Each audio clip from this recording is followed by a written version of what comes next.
Hola, hola, ¿qué tal mi gente? Y bienvenidos a otro video de Código Morsa. Gente, ustedes saben que en la programación no todo va a funcionar como nosotros esperábamos. Y en los tutoriales todo funciona de maravilla, todo funciona bonito porque son casos ficticios. Pero en la vida real nos vamos a enfrentar muchas veces a cosas que jamás hemos visto y que no tienen sentido. Nos vamos a dar golpes con la cabeza contra la muralla una y otra vez hasta que vamos a encontrar finalmente una solución, ya sea la hayas soñado durante la noche o te hayan soplado la solución a alguien con más experiencia o tú ya has encontrado la solución después de mucha investigación. Gente, esta es la diferencia entre los programadores profesionales y los amateurs. Nos sabemos relacionar bien con problemas que jamás hemos visto antes y sabemos batallarlos hasta el final. Eso también te va a dar mucha experiencia y mucho aprendizaje en enfrentarte a errores que no tienen sentido o errores desconocidos. El software no se comporta como nosotros esperamos y eso es parte de ser un desarrollador. Si te gusta este tipo de video, no te olvides darle un me gusta, comenta acá abajo, suscríbete y comparte el link con toda tu gente que se interese en programar en Java, Spring Boot, Minecraft, lo que sea.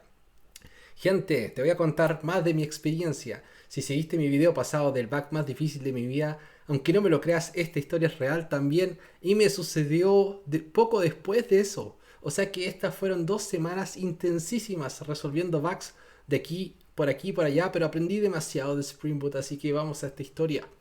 Estamos en el mismo escenario con el mismo cliente que te conté la vez pasada. Una aplicación en Spring Boot, un monolito chiquitito conectado a una base de datos MySQL, facilito. Y el cliente se nos acerca y nos dice, ¿saben qué, gente? Ahora tengo quiero que hagan este feature. Tengo una característica que quiero que le agreguemos a la aplicación. Quiero que se expire automáticamente la data en la base de datos, que tenga una antigüedad mayor a 60 días. O sea, cualquier dato que haya estado más de 60 días en la base de datos sin ser actualizado, o sea que su campo updated at tenga más de 60 días, debe ser eliminado. Así mantenemos una base de datos más livianita porque querían ahorrar datos y también hacer queries más rápidas. Bueno, tenían sus razones y dijimos, ok, ¿cómo hacemos esto? Hay bases de datos que ya tienen este feature que se puede configurar, que se llama TTL, Time to Live. Puedes configurar un TTL en algunas bases de datos por fila, como en DynamoDB. Puedes expirar filas si es que se cumple cierto tiempo. En MySQL no encontramos esa característica. Si es que tú la conoces en MySQL, la puedes escribir acá abajo. No sé cómo será en Postgre o en otras bases de datos relacionales, pero dijimos ya, tenemos que hacer algo acá. Y teníamos un primer obstáculo. Nosotros tenemos acá unas tablitas relacionadas con una llave foránea. Llave foránea te relaciona dos tablas, padres con hijos, para hacer relaciones unos a muchos, por ejemplo, donde un padre puede tener muchos hijos en una tabla. Acá estamos referenciando la tabla B como los hijos y la tabla A como la padre. Entonces es esperable que los hijos siempre tengan un padre a quien apuntar y esa es la llave foránea. El tema es que las llaves foráneas en MySQL pueden tener restricciones y en este caso tenía un delete restrict. Quiere decir que si tenemos un padre al cual le están apuntando algunos hijos, esa fila no puede ser borrada porque no pueden quedar hijos huérfanos. Esa es la condición restrict. Y eso era un problema porque ¿qué pasaba si habían datos acá que tenían más de 60 días y queríamos borrarlos? Una solución era borrar primero los datos de acá de más de 60 días y después los datos de acá, pero no queríamos hacernos tanto lío y queríamos decir que esta tabla mandara y que si habían datos acá antiguos se borraran acá y después por consecuencia se borraran acá. Y hay una condición en MySQL que nos permite hacer eso. Es una condición muy similar a esta, pero que se llama onDeleteCascade. Y nosotros queríamos usar onDeleteCascade en esta tabla, no onDeleteRestrict, que ya venía así, porque el proyecto nos lo entregaron, estaba hecho. Entonces, esa fue una solución, gente. Cambiar esta llave foránea a onDeleteCascade. ¿Y por qué estoy mostrando acá Liquibase, gente? Porque Liquibase es algo genial que les quería contar hoy día. Es un gestor de migrations, de schema migration, migración de esquemas para modificar bases de datos, modificar tablas, crear nuevas tablas, agregar columnas, etcétera. Se puede hacer facilito en Spring Boot y con MySQL, pero también soporta otras bases de datos. Y se maneja con YAML, así de simple. Tú puedes describir las migraciones en YAML, puedes crear tablas, describir las columnas, qué tipos, qué constraint, Si es que son varchars o integers y begin, lo que sea. Muy fácil, Liquibase, dale un vistazo si es que todavía no estás usando Schema Migration en base de datos relacionales. En Spring Boot puedes usar esto. Bueno, una vez que pasamos ese obstáculo, nos tiramos a arquitectar soluciones para realizar esto, porque esto todavía no está solucionado. Una solución, gente, era usar Spring Schedulers. Ustedes ya vieron los schedulers en mi video pasado del bug más difícil. Ya saben que es algo que puede ejecutar en instrucciones periódicamente. Y acá lo usamos para correr todas las noches un proceso de background que dijera borra toda la data con antigüedad mayor a 60 días. ¿Ya? Esa era una solución, sonaba fácil. Solución 2 que se nos ocurrió. Sabemos bien, como estamos en el ecosistema de AWS, también podemos correr cron tabs a nivel arquitectónico con Event Bridge. Podemos setear un scheduler que también ejecuta un proceso en background todas las noches, por ejemplo. Y eso puede llamar una AWS Lambda. Si no sabes de lambdas, puedes ver mis videos acá de lambdas. AWS Lambda puede ejecutar una query a nuestra base de datos y borrar también toda la data que tenga antigüedad mayor a 60 días. Como todo arquitecto de software, gente, y nosotros alguna vez quizás tengamos que ser arquitectos en algún momento, tenemos que evaluar cuáles son las ventajas y desventajas de cada solución. Eso también te va a destacar mucho como profesional. Tú tienes que saber cuál es... Siempre hay un trade-off. Nada es blanco y negro en este mundo. Todo tiene algo bueno y algo malo. Igual que en la política, en el fútbol, en todo. Así que no seas de esas personas, por favor, que tiñe todo de un color, porque eso no es un obstáculo para salir adelante. Las desventajas de esta solución es que hacemos crecer más la lógica del monolito. Hay veces en que el monolito ya tiene demasiadas responsabilidades y es bueno como exteriorizar esas responsabilidades. Y esa sería la ventaja de esta solución, que la responsabilidad de borrar algo cada 60 días, o sea, no cada 60 días, data más antigua de 60 días, recae en componentes externos y dejamos el monolito tal cual. No lo hacemos crecer más, separamos responsabilidades, tenemos código más modular, etc. Ahora, ¿cuál es la desventaja de esta solución? Es que tenemos ahora dos cosas que se pueden conectar a nuestra base de datos y eso aumenta la complejidad en cuanto a qué pasa si algún día queremos cambiar la base de datos. Vamos a tener que cambiar ahora algo acá y algo acá. Eso es poco probable que ocurra, pero puede ocurrir, lo tiene que tener en cuenta. Y lo otro, hay que duplicar un poco, ¿no? Es como duplicar, acá tienes una conexión a una base de datos con un driver y todo, acá también tendrías que duplicar un poco con el driver y todo. Es como que tienes dos veces conectar a algo a una base de datos y eso es generalmente también un anti-pattern, por lo que he visto, como no es bueno tener dos entes conectados a la misma base de datos porque puede generar inconsistencia. En este caso se podría hacer esa excepción porque acá no estamos leyendo data ni creando modelos, read models, no, es solamente para borrar. Y ahí uno dice ya, este ni siquiera tiene que saber los modelos que está leyendo, solo tiene que borrar eso. Entonces esta solución igual sería piola. Y después se nos ocurrió otra solución y decíamos, ¿y qué pasa si mejor abstraemos la base de datos para que la lambda solamente hable con una REST API y le mande en un endpoint dedicado solamente a borrar data y protegido para que solamente esta lambda lo pueda llamar? Decirle, oye, ¿sabéis qué? Es hora de que borréis la data más antigua de 60 días. Y así la lambda no tiene que comunicarse con la base de datos directamente. Y bueno, esa es la ventaja de esta solución. La desventaja es que si tenemos que crear un endpoint solo para esto, puede que no sea tan terrible. La otra ventaja es que acá no tenemos que usar el Spring Scheduler y también extraemos un poco esa responsabilidad al Event Bridge. Entonces esta parecía tener lo mejor de los dos mundos, pero aún así decidimos hacer la solución 1 porque esto requería mantener igual de todas formas infraestructura externa y estábamos en contra del tiempo. Esta solución requería más tiempo. Entonces, finalmente esta fue la solución y seguimos con esta solución hacia adelante. Y ocurrió un problema, gente. Ocurrieron cosas en el camino. No todo va a funcionar como tú piensas. Y acá es donde empiezan las cosas interesantes. Una vez que deployamos esto a producción, porque esto lo testeamos, esto tal cual, así tal cual lo testeamos en test, en el ambiente de test y funcionó, en local funcionó, todo bien, dijimos, esto está listo para ser deployado a producción y le habíamos dicho al cliente que lo íbamos a tener listo todo el rato. Y una vez que lo deployamos, tuvimos que hacer un rollback. Tuvimos que volver a la versión anterior. Esto falló de inmediato.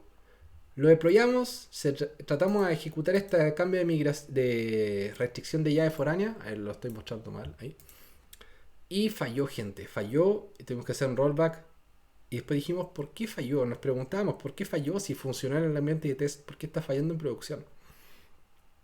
Y el error que aparecía era este. Cannot add foreign key constraint en MySQL 12.15. Un error que he visto muchas veces y lo he visto por diversas causas, pero todos apuntan a la misma razón. Y ahí aprendí algo importantísimo. Antes de hacer cambios en llaves foráneas hay que chequear si la data está consistente o no. Inconsistencia en data significa que no puedes agregar llaves foráneas a tablas que no están preparadas para una llave foránea, por ejemplo, y otras cosas. Te lo voy a explicar ahora. ¿Qué es lo que pasó, gente? La tabla B en producción estaba sucia. Tenía hijos huérfanos, hijos que apuntaban a nada. Tenían un ID, pero ese ID no existía en la tabla A. Y MySQL es lo suficientemente inteligente para decir, no te puedo agregar una llave foránea acá porque no se cumple la restricción de que todos los hijos tienen que tener un padre acá. Y ahí te tira ese error. Y ese error también aparece por esta otra razón que a mí me había pasado muchas veces en el pasado. Que tú no puedes crear hijos acá con un ID a un padre no existente. O sea, esas eran las dos formas que yo he encontrado de gatillar el mismo error. Tratando de agregar una llave foránea a una tabla sucia o tratando de crear hijos con padres imaginarios. Entonces, gente, ahí dijimos, tenemos que limpiar la base de datos en producción, parece. Y lo que hicimos fue simplemente detectar todos los hijos huérfanos y como era data sucia, simplemente la borramos, dejamos la tabla limpia, volvimos a correr a deployar la versión a producción y parecía que todo iba bien. Y apareció el segundo problema, gente. Que esta fue una tras otra. Te juro que no nos daba tregua este sistema. Primero te voy a explicar brevemente el concepto de health checks. Es muy sencillo. Tú a veces tienes que monitorear el estado de un microservicio o de un monolito y le mandas un request periódicamente esperando que te dé un 200, status 200, solamente para saber que la aplicación está arriba, está up, en estado saludable, verdecito, bonito. Y esto también es muy importante cuando deployas una nueva versión. Cuando tú deployas una nueva versión, en paralelo está corriendo tu versión antigua. Cuando haces un blue-green deployment, por ejemplo, o un canary release, tú esperas a que esté saludable la nueva versión y de ahí empiezas a redirigir tráfico de la versión antigua a la versión nueva. Es una forma de hacer rolling deployment, por ejemplo, sin downtime, cosas así. ¿Qué es lo que pasa aquí? Cuando uno lanza una nueva versión, uno le da un tiempito. Uno le dice, ya, mira, no te voy a preguntar al tiro si es que esté saludable. Tú corre, levántate, vístete, todo el tema. Y cuando estés preparado, te voy a preguntar si estáis saludable o no. Y ese tiempo nosotros lo teníamos seteado en 3 minutos. Nuestra aplicación de Spring Boot tardaba como 3 minutos en estar lista. Sí, un poquito lento quizá. El tema es que nos dimos cuenta de que la migración se está demorando 12 minutos en ejecutarse. Esto estaba funcionando, pero se está demorando un montón. Y ahí está el problema, nuestra ignorancia. Nosotros habíamos pensado que agregar una llave foránea a una tabla era cosa de segundos, y no. MySQL hace un chequeo de que todos los hijos tengan un padre y ese chequeo al parecer toma tiempo. Toma tiempo, gente. No hay que llegar y agregar una llave foránea a una tabla de gigas. Ese chequeo duró 12 minutos, gente. Entonces dijimos, chale, tenemos que solucionar esto. ¿Cómo lo hacemos? Vamos a incrementar este tiempo de 3 minutos a 14 minutos para darle tiempo a que la Schema Migration corra y de ahí podemos volverlo a 3 minutos. Y esa solución no funcionó. Deployamos, incrementamos este tiempo lo incrementamos a 14 minutos, pero solo para este deployment. Después en deployments subsiguientes podíamos volverlo a 3 minutos porque ya la migración corre solo una vez y listo. Pero ocurrió el tercer problema, gente. Y esto era una tras otra, te lo juro. Fue un parto sacar esta versión adelante. Estamos muy felices de que funcionó al final, pero miren, ¿qué es lo que pasó al final? GPA. Nosotros estamos borrando data acá. Ya, primero que nada, estaba todo listo, la base de datos estaba lista, funcionó la versión y estábamos esperando a que se ejecutara la primera comando de borrar, porque el Spring Boot Scheduler corre una vez en la noche y estábamos así como ya cortando el tiempo para que se ejecutara. Y cuando llegó el momento de borrar datos, la aplicación se cayó, se pegó y tuvo que reiniciar. ¿Por qué? Porque GPA de Spring Boot, ¿conocen GPA? Si no lo podemos ver en un tutorial. El delete by, por defecto, trae todos los elementos que tienen que borrar de la base de datos a la aplicación, los carga en memoria RAM y los empieza a borrar uno por uno. ¿Y por qué lo hace así? Puede que no te haga sentido, pero tiene mucho sentido que acá hay un tema con Lifecycle y Entities, que de hecho es algo que todavía tengo que aprenderlo bien. Pero es como que cuando va a borrar una entity, se toma el tiempo de sacarla de la base de datos, cargarla en memoria, borrarla y que se ejecuten ciertos eventos relacionados a esa entity que se tienen que ejecutar si es que es borrada. Life cycles, cosas de ciclo de vida, etc. Y el tema es que cuando tú vas a borrar datos con delete by de una tabla con gigas de datos y tienes que borrar muchas filas, te va a tratar de cargar la tabla en memoria. O sea, tú sabes que la memoria RAM de esto puede que tenga 4 GB RAM, 16 GB RAM, no sé. En nuestro caso tenía solamente 2 GB RAM porque era un container de Docker chiquitito, no necesitaba más y queríamos borrar como 6 GB de data. O sea, no estaba cayendo, la data no cabía en memoria. Y borrarlo uno por uno iba a tardar una eternidad también. O sea, estábamos borrando millones de filas quizás. Entonces ahí fue cuando aprendimos, esto hace un delete uno por uno y lo carga en memoria. No, tenemos que borrarlo de una, borrar toda la data de una y no nos importan los lifecycle triggers porque ni siquiera lo estábamos usando. Y ahí fue cuando se nos ocurrió la última solución, gente, hacer un bulk delete. En GPA tú también puedes hacer el bulk delete, que le mandas un delete a la base de datos, un delete típico de MySQL, delete by, creo que se llama, o delete from creo que, con una query, where, bla, y borra y listo. Y no carga ni siquiera la data en la base, en la memoria, porque eso no es necesario. Y eso fue, gente. Aprendimos bastante hoy, ¿no, gente? Fue una odisea sacar este feature adelante, pero creo que nunca haya aprendido tanto Spring Boot en tan poco tiempo. Y te das cuenta que esta es la experiencia que te hace crecer como programador. No los tutoriales, no hacer los cursos. O sea, eso es necesario para formar una base. Sin la base tampoco puedes enfrentar estos problemas, pero es la experiencia y enfrentarse a casos reales en donde de verdad aprendes, gente. Así que yo te voy a seguir subiendo este tipo de historias regularmente para que aprendamos de mis errores y experiencias y de desdichas y victorias. Y te espero en el siguiente video.